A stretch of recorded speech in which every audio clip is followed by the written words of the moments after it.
Good morning, everyone. I'm Heather Bradley, the Director of the Center for Nonprofit Resources, and I'm delighted that we've been able to assemble this panel for you to help try and sort out the mysteries of a Giving Tuesday campaign during times of COVID. At least that's the goal today. This is in the series of technical assistance support that we provide throughout the year. In the past couple of years, we've done masterminds where we assemble groups in person. Unfortunately, obviously, that's not possible. And a few years ago, we had a panelist similar to this. And what we tried to do, as we did then, is assemble a small group of experts based on the size of the organization. So we have varying sizes and differing roles and experience. And we always enjoy our collaboration with our local chapter of AFP, Northwest Ohio. And our moderator today is Heather Slough. So Heather, thank you. Just a couple of housekeeping items. We are recording, so it's available for replay, just so you know and be aware that we are recording. Today we're in the webinar format, so we do have the Q&A box. If you have questions that you would like to ask any of the panelists, please enter them in the Q&A box. And if you want to connect with the whole group or someone in the call, please use the chat box. So Q&A box if you have questions. Without further ado, Heather Slough, the president of our local chapter of AFP, and she'll introduce you to our panelists today. Heather. Thank you, Heather. I'm proud to be serving as the president of our Northwest Ohio chapter of Association of Fundraising Professionals, or AFP. This year, we've been working closely with Heather and the Center for Nonprofit Resources this year to bring you quality educational programs. In fact, we hosted a 3-part workshop earlier this month, so we're so excited to be ending the month with another joint program together. AFP is a member organization comprised of fundraising professionals that are carrying out the missions of their individual organizations. So today's program is not only beneficial to our members, but to all of you out in the community to promote and encourage the good work that you do. And that's really what Giving Tuesday is all about. Giving Tuesday began in 2012 with a very simple idea in mind, to create a day that encourages people to do good. And it has grown into a global movement that inspires hundreds of millions of people to give, collaborate, and to celebrate generosity. So personally, I serve as the Director of Annual Giving and Leadership Engagement at the UT Foundation. So I have a little bit of experience with Giving Tuesday, more so with our own day of giving. So higher ed institutions often carve out their own day of giving. So I may interject, but I'm really interested, as you all are today, in hearing from our 3 outstanding panelists and their experiences with their organizations for Giving Tuesday. So I want to introduce our panelists. Our first being Jeff Apkey. Jeff is the Director of Development at Perrysburg Schools. Our second panelist is Jill Bungie. She's the Director of Community Impact at United Way of Greater Toledo. And Jeff and Jill both serve on the AFP board with me, so I'm happy to have them here. And also I'm excited for Rob Crane, the Executive Director of the Black Swamp Conservancy, who's doing some outstanding work in the community. So thank you, Jeff, Jill, and Rob, for joining us today. I have a handful of questions to get the conversation started. And as Heather mentioned, you can utilize the chat box, or we'll save some time at the end of our presentation so we can take a deeper dive into what's really important to you. So we will start with our first question. Jeff, we'll start with you and then we'll go around. What is your role in the 2020 Giving Tuesday Northwest Ohio campaign? And how many Giving Tuesday campaigns have you worked on? Yeah, well, great. Well, thanks, everybody. And so my role in the Giving Tuesday campaign for us is, I tell people my job is Director of Development for Perrysburg Schools, but it's really directing a department of one. So really, it's kind of a little bit of everything when it comes to this campaign. And so really kind of, I certainly have a board, our foundation board that I work with that helps come up with a lot of the creative ideas, and certainly our boots on the ground, if you will. But so yeah, I guess really kind of directing it and trying to figure out tweaking what we've done in the past to improve. So it's interesting because I saw this question, I thought, well, how many have we done? And our first organized Giving Tuesday campaign was 2015. So Yeah. We've been through 5, and this is number 6. And it has certainly grown from, and I know we'll get a little bit more into that, grown into like the day before being like, oh, we should do something. Let's throw up an email and a social media post, to now a much more, planned out process. So I think we're going into number 6 this year. Okay, great. That's good. 6 of them. And how about you, Rob? What is your role in Giving Tuesday this year, and how many campaigns have you worked on? Yeah, so Black Swamp Conservancy is a small organization. So as the executive director, I am our primary fundraiser. And because Giving Tuesday is so digitally focused, I'm coordinating with our marketing firm on rolling out this campaign and designing it. I believe that our first Giving Tuesday was 2014, so this will be number 6 for us. Oh, fantastic. Okay, and Jill, would you like to answer as well? Sure. Thank you. Happy to be here, everyone. So in my current role at United Way, I'm not directly in development. I'm over community impact, but as we know, people who are connected to programming are also pretty critical in the fundraising world. We do not at United Way run a Giving Tuesday campaign for a few reasons. We, and this is of my personal opinion as well, I really think that some of our smaller organizations are more geared and better suited to really capitalize on this Giving Tuesday campaign. And then United Way is already in our current campaign cycle. So, we just feel like it's a little bit exhaustive for us to capitalize on that. However, in my previous role, I was the executive director of a grassroots organization and ran 3 very successful and progressively more successful Giving Tuesday campaigns. So that's really where the bulk of my experience in planning comes from, and kind of the hat that I'll be wearing today. Okay, thank you all. All right, so second question. Obviously, times are a little bit different than they were a year ago as we're living through COVID-19 times. So how will the 2020 Giving Tuesday campaign be the same or different for your organization from previous years? And Rob, we'll start with you this time. Yeah, I don't see a lot of distinct differences here, Heather. Our lives have become more digital and more computer-based as we've been working remotely, many of us. But Giving Tuesday has always kind of been that digital focus, and rolling out a social media campaign and a suite of emails and trying to build that excitement online leading up to Giving Tuesday and then throughout the day. So I don't see us doing anything distinctly different than we've done in past years as a result of the landscape that we're in right now. Okay. Have your priorities changed at all in terms of what you're asking for, or are they the same? No, we're always looking for general operating, Okay. whether times are normal or not normal. Gotcha. Okay. Thank you, Rob. And Jeff, we'll have you comment. Yeah, I would agree with Rob. I think the infrastructure probably hasn't changed drastically. If anything, I think it'll probably be enhanced because people are more used to this format. I think for us, it'll be a case for support will probably change a little bit different as it has in all of our fundraising efforts. The need is probably greater now for all organizations.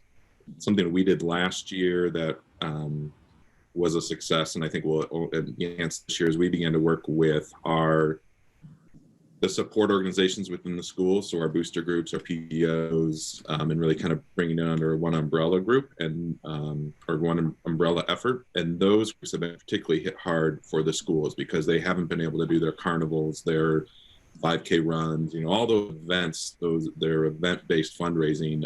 So their need is even greater. So I think will just be enhanced by kind of serendipitously with things we put into place last year without those partnerships. Gotcha.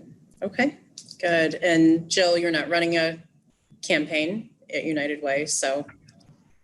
Yeah, sure. I would say, I certainly echo what both Rob and Jeff have to say. I think that there's also opportunity for peer-to-peer this year because all of our attention is turned socially and people are somewhat devoid of their social interactions right now. So yeah, I think that I agree. I don't think there's any significant shifts for the coming year, but I think that there is opportunity for us to be sharing that with others more, which might encourage more giving.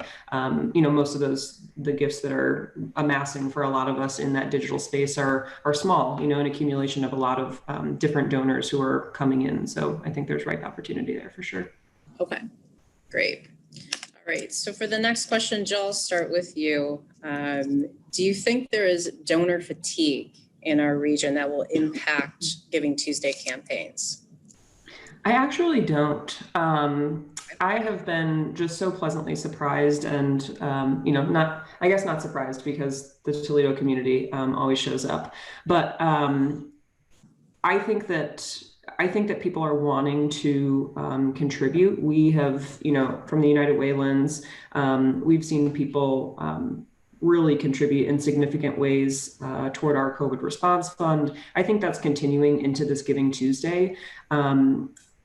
We're seeing increased calls into 211 for holiday assistance. Like, people are already kind of geared toward this end of year, we know, where they're feeling like they want to do something and they want to help and they want to give back. And I think people in this climate particularly know how hard hit a lot of our community members have been and how our nonprofits have suffered. We're in the midst of fall season where a lot of people had traditionally been planning events, fundraising events. So I think making that case, that appeal is going to really resonate with donors, and folks will, as always, give it a space where they feel comfortable and meaningful and significant. Of course, we know that there are people who are still suffering, whether that's from job loss or what have you, who might not have the giving capacity. But I think, again, these like smaller level gifts when people are giving online are just a really approachable mechanism. So providing people with different levels to give, I think that folks will definitely show up and want to be participatory. Great. All right. Thank you, Jill. And Jeff, how do you feel about donor fatigue in our region? Yeah, I would echo what Jill said. I think we certainly haven't seen it. And Heather Bradley, you might have the number off the top of your head. I remember reading something a few weeks ago that nationally philanthropic giving was actually up in the first half of 2020. I forget the exact percentage, but I think that's just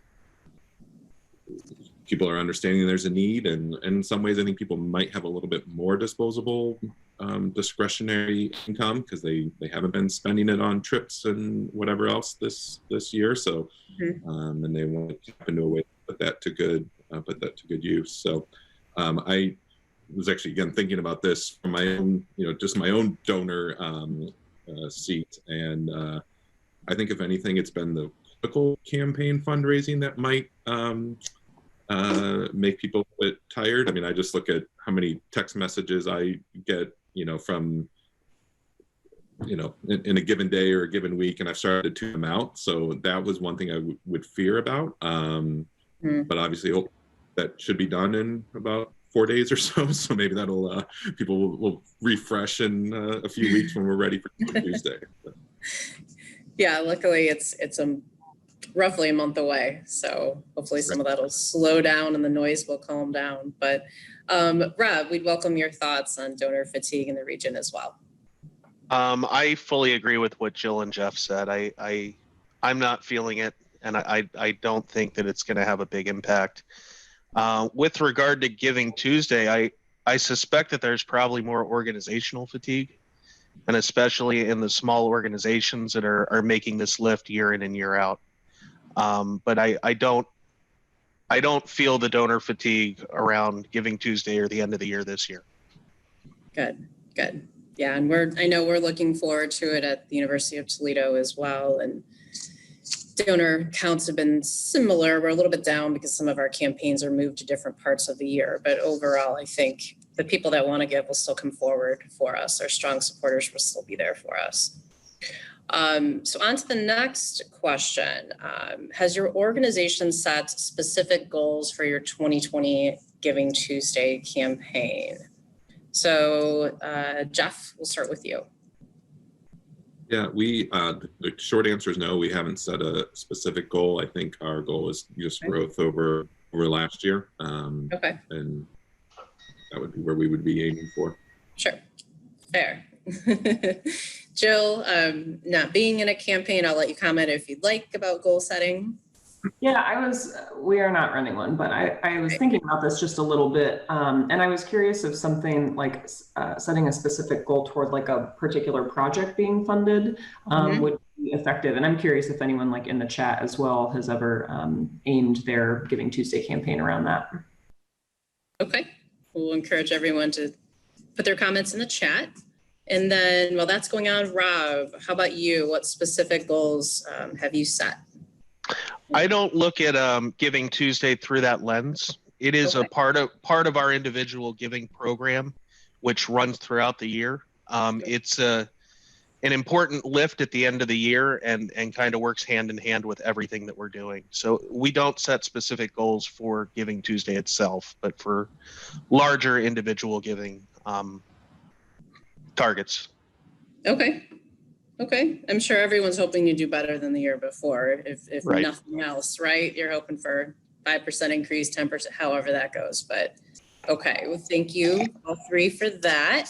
The last question I had before we look into our chat box, what do you consider the biggest predictor for success with the Giving Tuesday campaign? And let's see, we'll go back to Jill. So I ran 3 very different Giving Tuesday campaigns when I was at my current organization. So I think the first one, Jeff, similarly, and I kind of noticed this wave like of Giving Tuesday coming to Toledo around 2015, and a lot more people kind of signing on board and making it more of a community-wide event, or something our community was putting energy into to make a larger deal here. You know, it was an afterthought. It was sure, let's, you know, post some things on social media. By the time 2017 rolled around, it was a much more extensively planned campaign.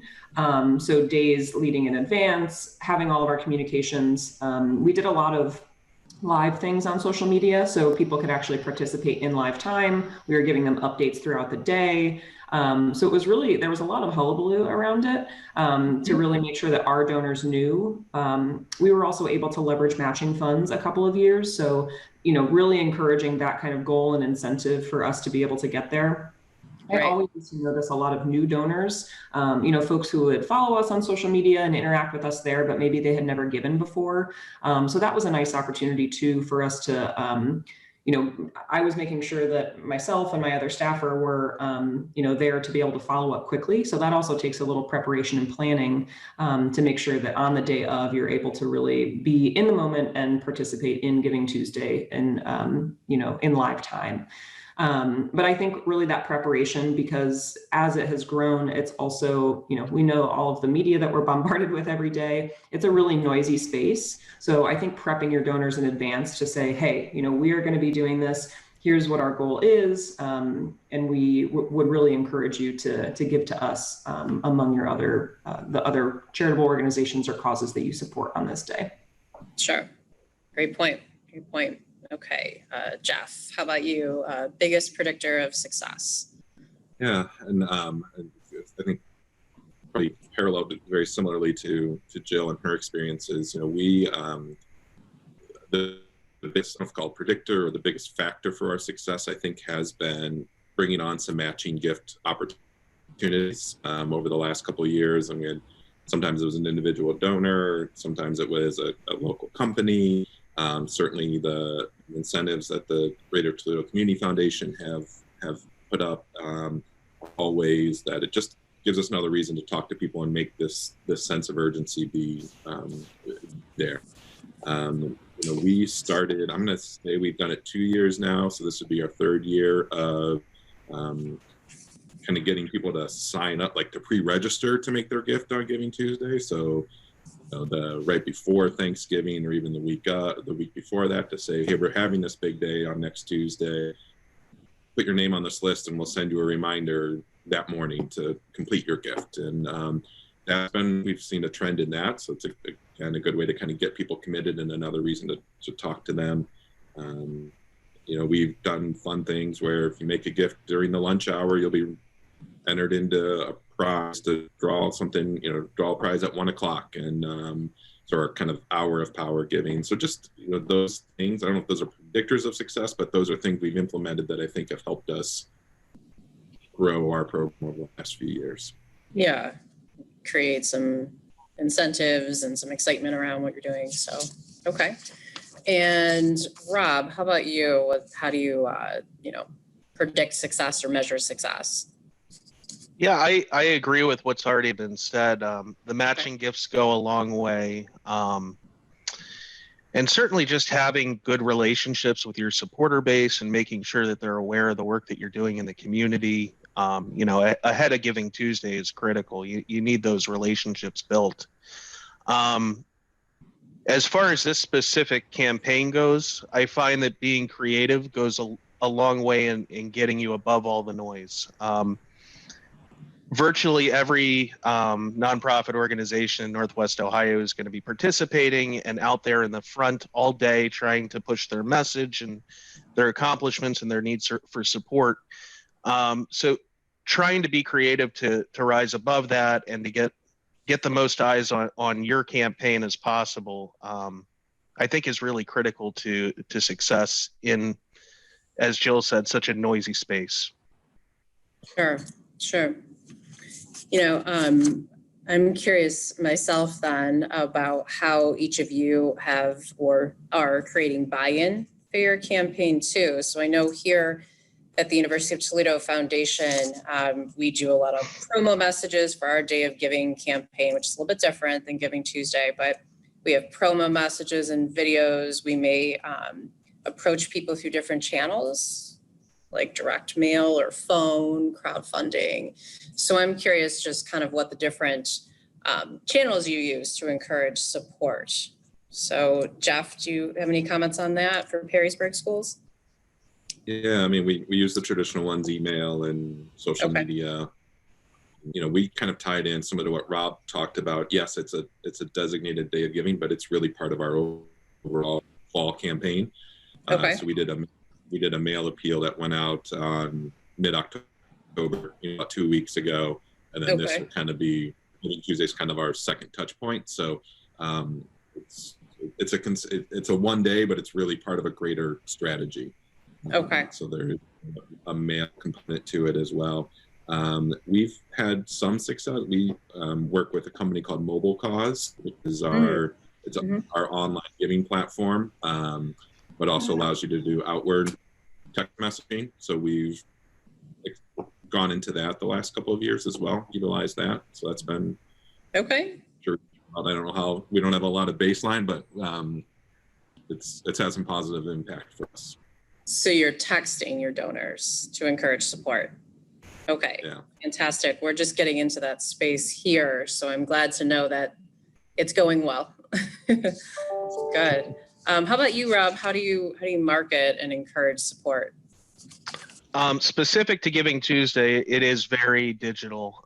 We'll do a series of emails leading up to and day of, and then social media presence. Okay. Yeah, social media is huge, obviously, to drive support and create some buy-in and good advocates for your campaign, right? You need as many of those people out on social media posting on your behalf, right? Okay, and lastly, Jill, I know in your former roles, how did you market and promote? I would say the same thing. We really focused heavily on digital content, so emails and social media. I think one thing that's advantageous now is that Giving Tuesday has, there's so much brand awareness with Giving Tuesday in and of itself that lends us some support from trying to send a direct email or send a direct mail letter to explain to them what Giving Tuesday is. There's already this baseline of context. Say that I had a heavy amount of skepticism when, at the origin of Giving Tuesday. I was like, all right, after people buy their flat screen TVs, come in. But it's, I've just been really impressed. And I think that our local community has really embraced this, and we've all tried to really elevate each other. And I think that from my lens too, donors, it's a very, giving through social media has just become so easy now. And so to give, some of these smaller level gifts to lots of different organizations on one day through the same channel that you're communicating and interacting with the organizations that you love, I think is really powerful. It's a really unique experience.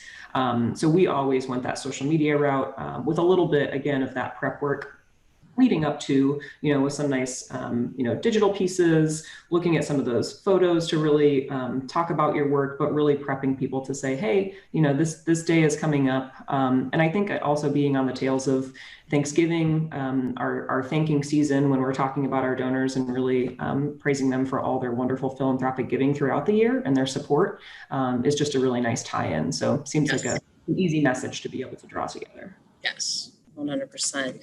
Well, I'll pause for a moment to ask Heather, do we have any questions in the chat box? We do, and lots of great discussion and some links in the chat box. So let me talk about that first. So Jeff, you had talked about giving patterns increasing in the beginning, the first half of 2020. For those of you who have been involved in this space for a while, you know that normally there is a Giving USA presentation, a dog and pony show that comes around live. And of course that didn't happen because it's usually June. So I posted the link to their information, and that's really a look back into 2019.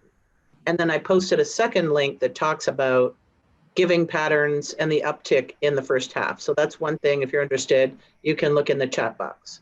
Another thing I posted out there is through all the mastermind groups that we had over the years, we reshuffled and reorganized all the different resources that and tools. So particularly if you're new to Giving Tuesday, if there's someone here or listening on the replay, there are a lot of nuts and bolts tools, and there's direct links. They're all no cost. There's checklists and planners. A day of giving as part of your overall strategy. How do you strengthen that? And some other miscellaneous things. So you can check that link out. And then someone along the way mentioned the program from Greater Toledo Community Foundation. They are again running their Giving Tuesday campaign, and like United Way, the center does not run a campaign because we don't want to compete with our clients. So the center supports nonprofits in helping to promote throughout the day of giving, and Greater Toledo Community Foundation helps promote and create awareness for the campaign leading up to the day. And again, this year, if you want to register, I'm going to post a link to this. If you want to register your intent to participate, you fill out a form, and it opens today. Imagine that, coincidentally, the day we're having our panel discussion. And you conduct your campaign and you fill out the summary of your results. And then again this year, Greater Toledo Community Foundation will be having random draws for $5,000 unrestricted grants. I know Rob likes that word, unrestricted, operating, do what you want with it. One for large organizations defined of operating budgets over 500,000 and one for small, under 500,000. I'd also be remiss if I didn't give a nod to Rob. I don't know if any of you caught the Innovation and Excellence Awards. Rob's organization was awarded a $10,000 special unrestricted anniversary grant. So congratulations to Black Swamp for that. Who can't use an extra unbudgeted 10,000, right? Okay, so that covers all of that. Now, there's a really interesting little side conversation that was going on. Let me find it here. And it was, someone had said, is anyone including language in their Giving Tuesday appeal regarding the CARES Act charitable giving incentive for those not itemizing deductions? So some of you may have heard of it. Probably many of you haven't. And Allie says that they are. So I'm wondering, Allie, if I'm going to open your microphone, and if you'd like to share, we would love to hear how you're using that in your campaign. Thank you, Heather. It was actually, let me mute. Heather, Slough, and I are sharing a room. So it was actually Mickey who said that they are using it at the University of Findlay, but I have been trying to speak about it with different donors and other nonprofit professionals this year, because I think it's a really unknown tax benefit this year to donors. And so I've posted the link in the chat box for those who are needing more information. But basically, if you have donors that don't itemize their deductions, they can take advantage of the $300 tax benefit implication for giving. And so it's just an added incentive for people who maybe make lower ended gifts or who don't typically give. The other thing I would add to that, while we're just talking about incentivizing people to give, so many people still are not savvy enough to be aware of the matching gift opportunities that many of our donors do have, whether they work for a matching company or their spouse does, or even if they're retired, many organizations do match charitable giving. So I just think those are two different incentives that you can utilize when speaking with donors and trying to get them to make a gift this year. It's important to note, however, that the CARES Act charitable deduction benefit only applies as of right now for gifts made during the 2020 calendar year. There is active legislation right now that to try and increase that to the next calendar year and to increase the deduction amount. But for now, it's $300, up to $300 for gifts in May 2020. Hey, thanks, Allie. And since it's actually Mickey who's doing it, Mickey, I've unmuted you. Would you like to add anything that, beyond what Allie had shared? Oh, great job, Allie. That was an awesome description of it. We used it in our fall appeal. Sorry for the train behind me, if you can hear that. We used it in our fall appeal at the end of the letters. We've tucked it on the bottom of a couple emails, and then we'll do it at the end of the year campaign as well as Giving Tuesday. So wherever we can just kind of toss a little blurb out about it to make them aware, and also with our campus family here at the university, we've pushed that with them. Great, thank you. Okay, we do have a couple of questions in the Q&A. If you have a question, please enter it in the Q&A box. So an anonymous attendee is asking, I'm looking for suggestions about how to encourage Giving Tuesday Northwest Ohio donations from our donors who do not use social media or purchase things online. Dropping a check off at our offices may not be practical or possible this year, and hoping the Postal Service will deliver the check on the desired date is not a good plan. Other than giving a phone number for someone to call in and give credit card information, are there any other ideas other than basically to ignore this category of donor? So panelists, if you have a thought on this, and if anyone in the audience has a thought, you can enter your comments in the chat box. Yes, my first response on that would be to, this isn't like the tax year-end deadline. I mean, really, it's the gift comes in on Wednesday or Thursday. You can count however you want, is my understanding. So I think as long as the intent is to be made during part of your Giving Tuesday, I wouldn't get too hung up on that. That's my thoughts, anyways. Yeah, I agree. We've always recognized Giving Tuesday gifts if there's an attached letter that comes with it or a memo on the check, regardless of if it actually arrives that date. Mm-hmm. Okay. We have a second question. Lana asked, how do you get a local business or an individual to commit to match the donations that you will get in the GT campaign? We've had luck with our board members.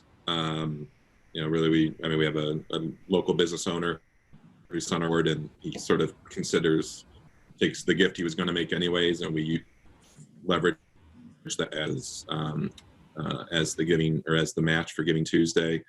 We have also a couple other donors who are going to make gifts anyways, and I just have the relationship with them and say, hey, do you mind if we use this, and we can use your name or not use your name? And so we've kind of fallen in, but I think that it gives a good, similar to the reason we're asking people to make gifts on this special day, it's a good way to maybe talk to some of your higher end donors and say, hey, how would you like to have your gift make a larger impact, and let us leverage it in this way and celebrate it. I think utilizing people that are already in your realm is the best approach.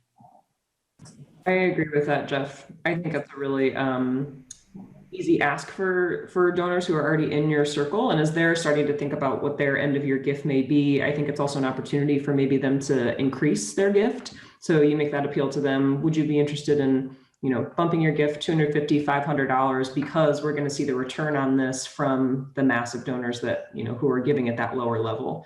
I think it's mutually encouraging on both sides, but really finding those folks who are already within your donor network. I think those are the people, rather than making a new ask as kind of this, I don't really see this as like a sponsored kind of event thing, where you would ask someone to come in.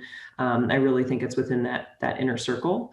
On the company side, I think that folks now, this is the time of season. Coming from the food world, I always used to be in food drive land, and people are always wanting to kind of get those physical things. I think that's maybe kind of an interesting spin too, for some of our like basic needs organizations. A lot of folks are doing drives for us. Would they also be willing to make, like a corporate match to complement that around Giving Tuesday? Might be another angle. If I could hop on the strategy, once you get those matching grants, I think there's also some fun things you can do with how you announce those matches and how they roll throughout the day. So listening to some of the participants in masterminds, let's just make it up. There's $5,000 that the board combines. So, because you can ask your board members if they would also be willing to use their donations as matches, but you don't necessarily come right out at 9 a.m. and say, we've got $5,000. Like maybe there's some strategy where you roll them during periods throughout the day. I mean, the board is still going to make the donation, but how can you leverage those matching monies throughout the entire day? Mm-hmm. Last year we did an hour power song. The gym that I belong to it's not in business any longer, unfortunately, but it was a kickboxing place in town, and and their thing is that you get 30-minute workout. And so I talked to the owner and said, hey, I'm going to come in over my lunch hour on Giving Tuesday. We'll kick it off when I start, and any gifts that come in those 30 minutes that I'm sweating and working out in here, would you match? And they raised a couple $100s, and it was a great way, gave him some recognition, deserved recognition for his support, but also a fun way to do a Facebook Live standing in the gym and then a picture of a sweaty mess at the end. And so sort of that idea that we kind of said, hey, tune in at 12 o'clock for a special announcement. So we kind of teased it all day and did the video itself at noon. So just fun, creative things like that. So yeah. Now I get to ask, can I ask you guys a couple of questions just because I have some insider information here? So Rob, you talked about setting yourself apart, distinguishing your campaign on a really busy day.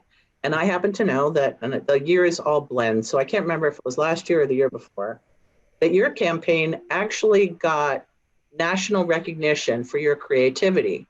Can you share with the group what you did all day long? Yeah, so our organization protects land throughout a 16-county area in Northwest Ohio.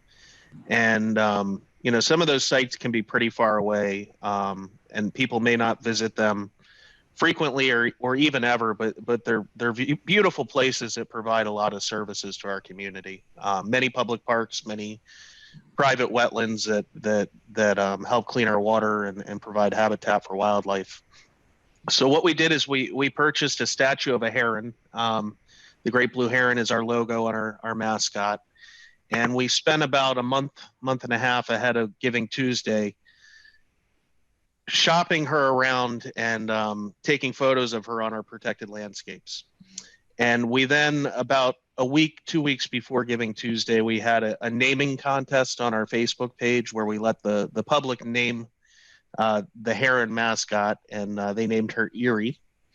And we then unrolled that starting about a week ahead of Giving Tuesday, and then every hour on the hour that day, featuring a photo on a protected property and trying to tell the story of why that property is important and why it adds value to our community. And yeah, we were really fortunate to be picked up by the Chronicle for philanthropy on that one. That was a lot of fun. That got a lot of buzz during the day because your posts looked totally different. You were creating a totally different experience from a lot of the other folks and organizations that were out there. Thank you for sharing that. And Jeff, I know that you happen to have done some innovative things with other partners around the collection of donations. Would you be willing to share what you did for that? Yeah. So this was something initiated last year. So, we have Giving to Perrysburg Schools / the Perrysburg Schools Foundation, but then we also have 17 different support organizations within the schools. So that's all of our PTOs, our booster groups, our, you name it. So what we said is, let's think about this as a total giving day to Perrysburg Schools. So we worked with each of those different, which are all separate entities essentially, and said, hey, if you, let's put one platform where a family or anybody could come in and say, I'm going to give $50 to the band boosters, $50 to the athletic boosters. My kid goes to Fort Meigs, so Fort Meigs PTO and school foundation, and they could do it in one transaction. And so again, just kind of heightened everybody, all these groups, different awareness on Giving Tuesday. So it was a good way, and it was a good way for us to build those relationships with those other groups that we work with, but I don't know that we've ever really had a design partnership with them. And that was a big success. And then it expanded the network to, it got 17 other organizations promoting the same message that we've been trying to do. So we were really able to reach a broader community through that. And I thought it was a great example of eliminating duplication, creating efficiencies, and allowing all your partners to focus on the awareness and getting the message out, because you were helping to provide the backbone of the transaction. Yeah. Exactly. And obviously we're in a unique situation. I mean, I don't know, probably like a university would be a similar setting where we have lots of different entities within the larger organization, and in the end, we're all in it kind of for the same mission. So why not work together? Yeah, right. So Crystal has a question. Any suggestions for religious organizations?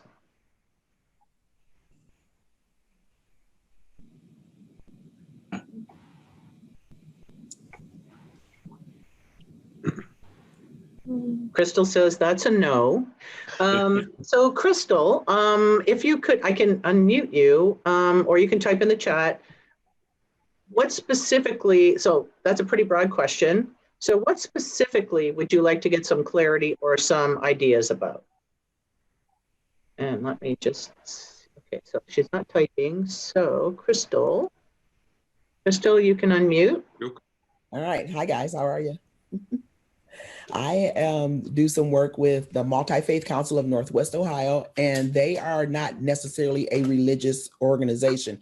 When I fill out the form, I put in education, because really they focus on education. It's just people of different faiths working together to do things. However, when we do a lot of grant applications and things like that, we get the big no right away because we're the Multi-Faith Council. And for us, Giving Tuesday has worked well. Heather, we've been participating here for a while, and it typically works. I was just wondering if there was something in specific or anything, if you've heard of any outstanding things that religious organizations have done that really boosted their Giving Tuesday space. But it sounds like maybe not. Oh, I got Allie in here saying something. Thanks, Allie. I would love to do that. So yeah, I was just wondering, and it's more like my church is doing a big building campaign where we tore our building down. We're doing some other stuff, and this is not typically a space for them because they are 100% religious. That's the real religious space. But I just was wondering if there was any interesting info or some tidbits, maybe somebody knew anything that was happening in their own faith spaces. Thanks for letting me ask. Any thoughts? I'm curious if there might be an opportunity, like as a, and I don't know, this isn't my content area of expertise, but certainly at former organizations had a lot of really wonderfully giving church congregations and different religious groups who were, would come do regular volunteerism with us or make a contribution on behalf of the congregation as a whole. So I don't know if there's maybe like something competitive that you could do to kind of see if they would be willing to, match one another or give a gift on Giving Tuesday or do some type of like rally around that to ask their constituents and share out that information among, to kind of like web out into some different spaces that you might not have the donors team. Sorry, guys, my phone started. You're in demand. Yeah. Yeah, and sorry, go ahead, Heather. I was going to say, like along the lines of what Jill was saying, some of our campaigns encompass challenges, a little bit different than a match, but sort of an if-then situation. So if so many members of the church give, this large gift will be unlocked.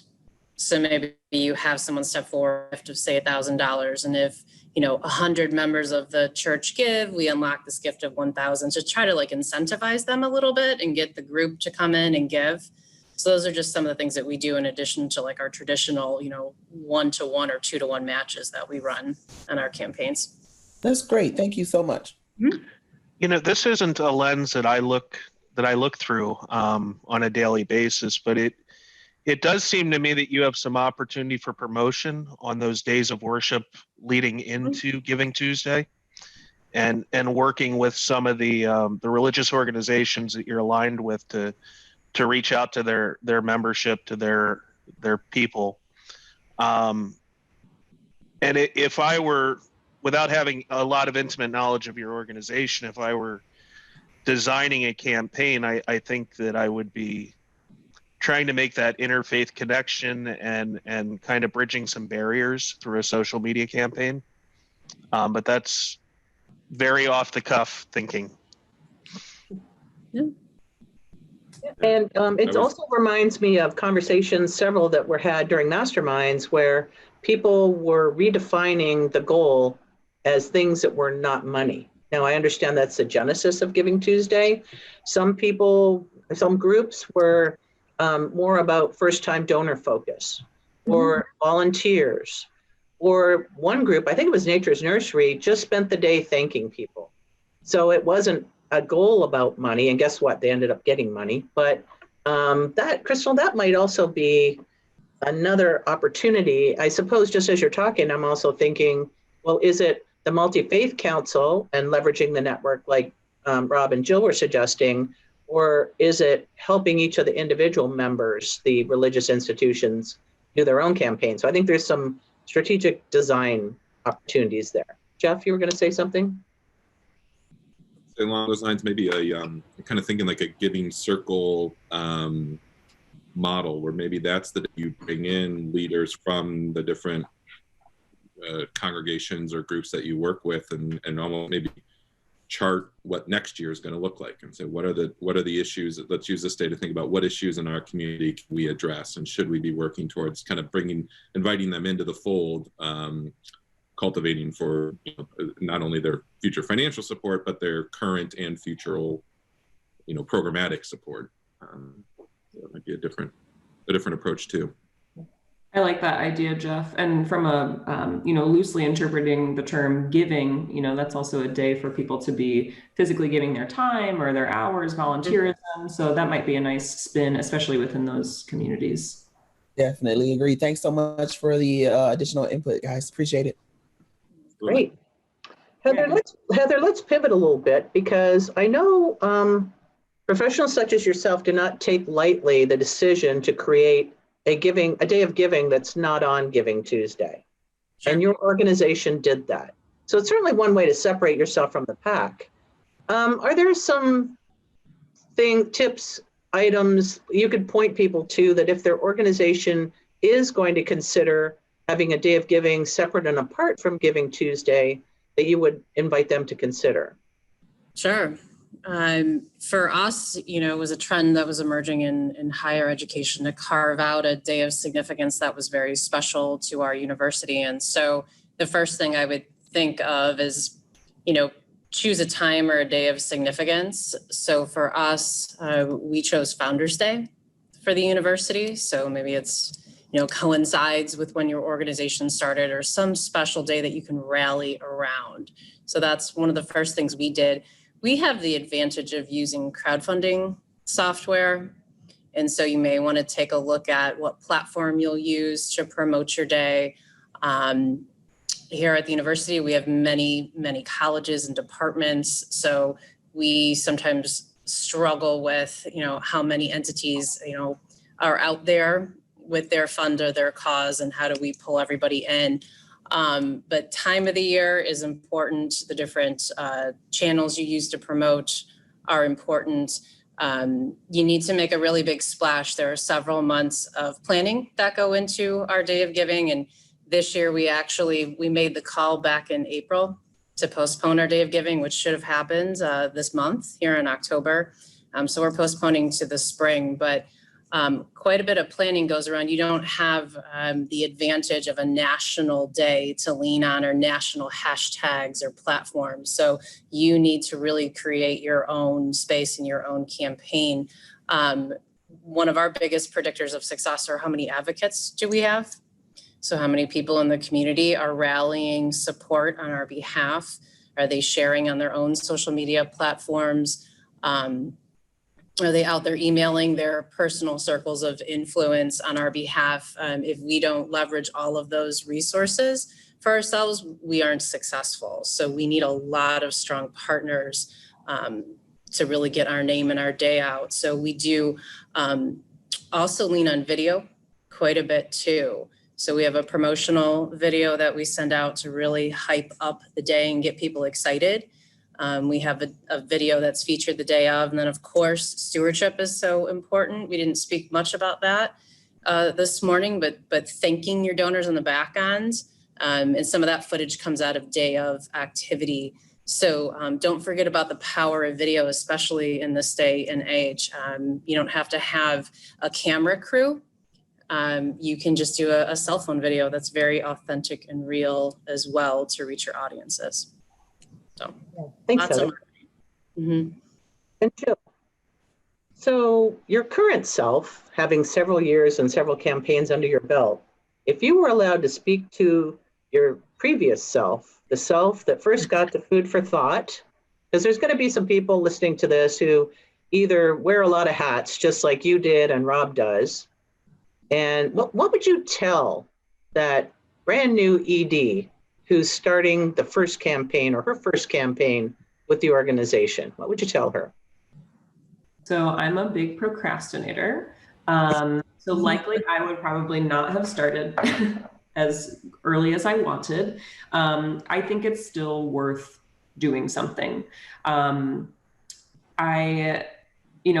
became better and had more support to be able to build out a larger campaign, but this does not have to be like a highly produced, production that you're dumping a ton of time and energy into. And I think that's especially important for people who are wearing a lot of hats and have a ton of responsibilities and are also gearing up for the bigger end of year campaign and push, to get those end of year donations. So this to me, I would always view this as kind of like the kickoff of our big end of year push for giving.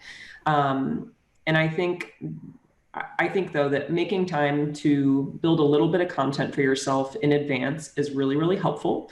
Even if you're a week out or 2 weeks out, there is still time to put together some really nice messaging to alert your donors, even if it's 1 or 2 newsletters, really assessing kind of the tools that are in your tool belt. If you have timers to send out emails, kind of strategically throughout the day, really do an inventory of what you have at your disposal, and start there to build as large or small of a campaign as you want.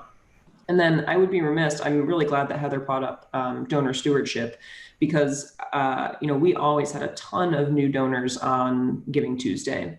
And so bringing those folks into the fold and really capitalizing on those new gifts, making sure that you're thanking people, but also, wrapping them into your end of year communications as you're starting to talk about all the wonderful things that you've accomplished throughout the year, maybe looking into the coming year. I think it's very appropriate. Thank you so much for your gift on Giving Tuesday. Now you're in this communication field where you get to engage and interact with all the wonderful things that we've done. And your gift is helping to propel us into the next phase of that in the coming year. Yeah, I was going to add too, like from a stewardship standpoint and an acquisition standpoint, we actually sent handwritten thank you notes postcards to our first-time donors. So we had some of our students take care of that task for us because it's a big one. So maybe you have a group of volunteers or a scholarship recipient or someone that could reach out and just make that first-time donor feel really special for stepping forward on your day. Whenever it is, by the way. Because if you do something like we did, it doesn't matter the time of year. You know, it could be April, it could be May. So. And I think that would set folks apart because everyone, you know, so many organizations are receiving gifts on Giving Tuesday, and a lot of people are making several donations throughout the day. So if you're the person that follows up with that kind of personalization, I think that would really set your organization apart too. Right. And Jill, building on what you highlighted, it's never too late to start a campaign. So particularly if it's your first or you haven't really had a structure around it, there's a 30-day checklist out on that resource page on our website. So you can grab that. Like there's still lots of things you could do. Also based on feedback during masterminds, a shotgun approach isn't always the most effective way. So if there's a group of people that you want to target, particularly if you're looking at a 30-day preparation time frame, who are you already in relationship with? Who's likely to open an email, or who's likely to be a friend on Facebook or Twitter or whatever platforms you're running? And if you don't have any of that, that's okay too. You can send out a message using whatever your standard communication process is. One thing that I'm fascinated with is the growing use of giving by text. Mm-hmm. Are any of your groups using giving by text? We aren't using, so basically we have if you want to try it out, text PSF to 91999. You'll just get a link sent back to you to our online donation. We're not doing the, send your text and your AT&T bill will get charged $10. We're not doing that, but you make it easy. You make it easy, right? Like everybody has a cell phone now. So that's, something, if you're not doing that, you might want to check that out. That's not a heavy lift to set up, is it, Jeff? What's that? We work with a company. It's called Mobile Cause. And it's really, it's our online giving platform. And I would, it's been great for us. So if anybody wants to talk more about it, I'm happy to talk more about that. It's made a big difference for us. Yeah. So, wow, we've come a long way from technical assistance. It used to be the question when we started at the center years and years ago was, how do I put a donate button on my website? So we've come a long way. And think about it, if we hadn't built all this technology and this internet-based work, how really tough it would be during this time of the pandemic. So I'm grateful that we've been building out that competency and those abilities through the years.